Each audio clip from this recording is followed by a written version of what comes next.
বর্তমানে যারা 5ই আগস্টের পরে শুধু শব্দ শুনি নির্বাচন নির্বাচন, আপনারা নির্বাচনে যাদের পাগল হয়ে গেলেন কেন?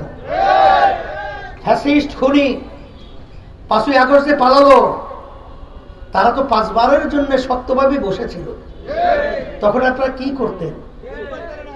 আজকে ছাত্র জনতা হাজার হাজার জানের বিনিময়ে, রক্তের বিনিময়ে আজকে তাদের চক্ষু হারিয়েছে, পঙ্গুত্ব বরণ করেছে, আজকে দেশ উন্মুক্ত হয়েছে, স্বাধীন হয়েছে।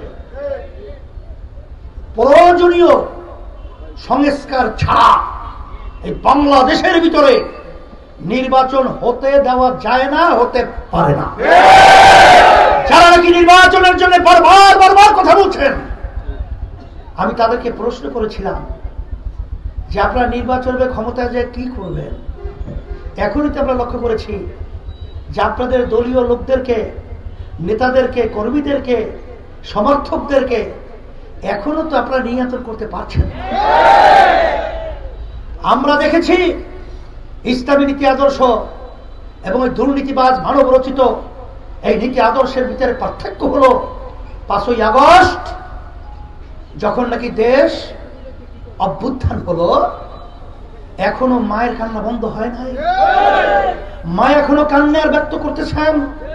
আজকে কয়েকদিন পর্যন্ত আমার সন্তান আমাকে মা বলে ডাকছে না। এখন আমাদের কানে সেই শব্দগুলো আসছে, মুগ্ধর সেই পানি পানি শব্দ এখন আমাদের কানে ভাসছে।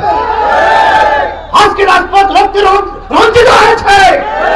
আজকে হাজার হাজার শত শত আজকে বাংলাদেশের মানুষ চোখ হারিয়েছে, পঙ্গুত্ব বরণ করেছে। মায়ের কান্না বন্ধ হয় নাই, রক্ত এখনো শুকায় নাই। তখন এক শ্রেণীর নর পশুরা তখন চাঁদাবাজিতে লিপ্ত, তারা টেন্ডারবাজিতে লিপ্ত, তারা বিভিন্ন ঘাট দখলে লিপ্ত, তারা স্টেশন দখলের জন্য লিপ্ত।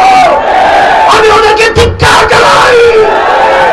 বাংলাদেশ থেকে এই দুর্নীতিবাজদেরকে উৎখাত করে বঙ্গোপসাগরের মধ্যে নিক্ষিপ্ত করতে হবে,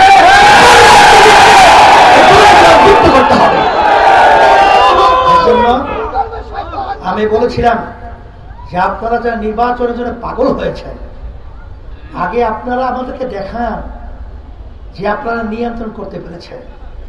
যদি নিয়ন্ত্রণ করতে না পারেন, ক্ষমতায় যাওয়ার পরে আপনারা যে কি কাণ্ড করবেন এটা আমাদের জানা আছে।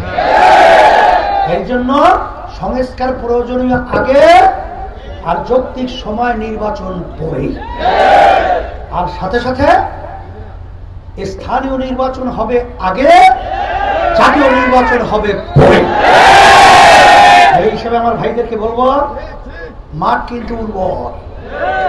এই উর্বর জমিনে যদি ফসল ফলাতে না পারেন, এটা আমার জন্য, আপনাদের সকলের জন্য দুঃখ।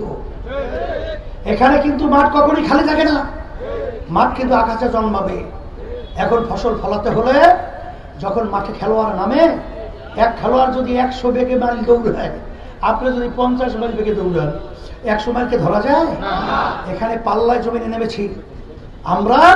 ওদের সঙ্গে ওদের নীতি আদর্শ, দুর্নীতিবাজদের নীতি আদর্শ এবং মানব রচিত কুহুর নীতি আদর্শ আমরা নিচে রেখে ইসলামী নীতি আদর্শকে আমরা মসনদে বাংলার জমির মধ্যে পৌঁছাবার জন্য আমাদের সাধ্য শক্তি অনুযায়ী আমরা সকলে যে চেষ্টা করি, আল্লাহর ফজল করবে আশা করছি, আল্লাহর রহমতের উপর ভরসা করে। আল্লাহর রহমতে ওরা আমাদের সামনে টিকতে পারবে না। আপনারা আজকে শ্রমিক সমাবেশ এত সুন্দর করায় আপনাদের সকলকে ধন্যবাদ জানাই এবং আমি দোয়া চাই, আমি দোয়া করি আল্লাহ যেন আমাদেরকে এই দুনিয়ার ভিতরে শান্তির ব্যবস্থা করে দেয়, আখিরাতে মুক্তির ব্যবস্থা করে দেয়।